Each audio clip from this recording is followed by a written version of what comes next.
Eu vou dar todos os detalhes dos 3 métodos para vocês? Não. Esses métodos estão descritos aqui no material de apoio? Sim.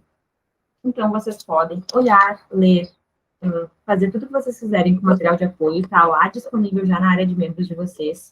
Ao final da aula, vocês, por favor, baixem o material, estudem. A saúde da levedura ela é avaliada de 3 grandes formas, gente. A primeira delas, que é imprescindível, que é um dos grandes pilares, é o visual, é a degustação. Sim, é importantíssimo que todos vocês olhem, cheirem, lambam, comam o fermento. Se vocês não fizerem isso, vocês não vão habituar o paladar de vocês e vocês não vão saber se aquilo lá tá bom de verdade. Quando a gente é caseiro ainda, a gente precisa utilizar do nosso maior artefato, que nos dá a maior segurança de todos, que é o paladar. Então, utilizem dessa estratégia, desse artefato que vocês todos têm. E aposto que é muito bem treinado, né? Quais são os outros 3, né? A contagem de células, ela precisa de um microscópio e de uma câmara de Neubauer. É o nome desse equipamento, ele é uma vidraria que é desse tamanhozinho assim. E ela tem todas essas ranhuras que vocês estão vendo aí bem na esquerda de vocês. Todas essas ranhuras fazem com que a gente tenha uma aproximação bem de perto, né? Que a gente olha e conta as células de levedura no aumento de 400 vezes. Na ocular ali, de 40, né? Mais a ocular do olho, que é de 100. E a gente consegue quantificar a quantidade de células. Logo, na mesma estrutura, né, usando o mesmo pilar, a gente tem a viabilidade, porque a gente consegue contar o quanto de células estão vivas, o quanto de células estão mortas. E aí a gente entra no nosso terceiro pilar, que é a vitalidade. Então, primeiro pilar, degustação. Segundo pilar, contagem e viabilidade, tá? Elas juntas formam um pilar, porque vocês usam o mesmo equipamento, a mesma forma para fazer a avaliação dessa levedura. E o terceiro pilar, a vitalidade, que é o quê? O quanto dessas células que estão vivas estão vitais. O que é isso? Acompanhe aqui o raciocínio comigo, que a gente vai fazer uma analogia aqui para vocês entenderem a diferença entre esses 2 pontos, tá?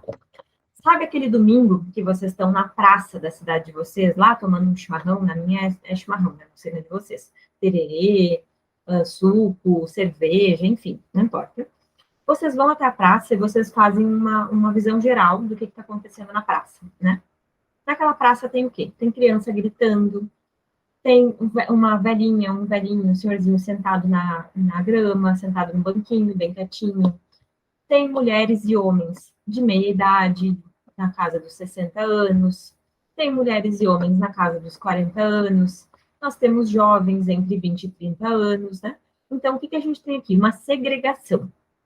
Todo mundo ali está consumindo recurso. Quais recursos? Está respirando, está comendo e está produzindo metabólitos secundários, né? No nosso caso humano, está defecando.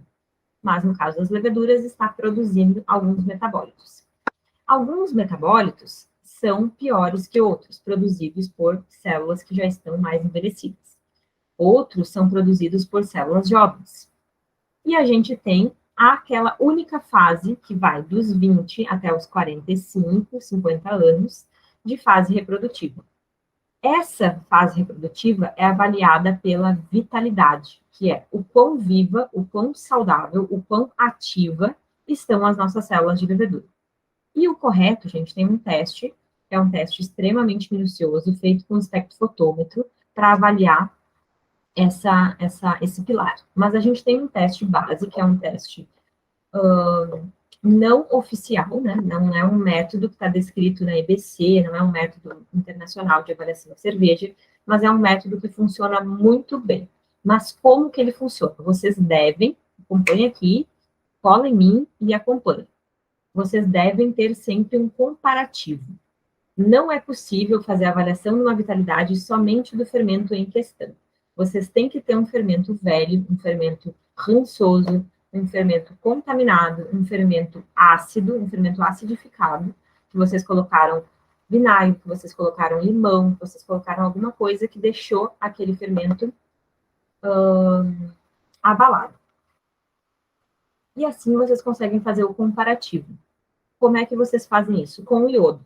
O mesmo corante que vocês utilizaram lá na abraçagem para fazer o teste de conversão de amidos, né? O teste de sacarificação. Vocês vão utilizar ele lá para fazer a avaliação da vitalidade do fermento de vocês.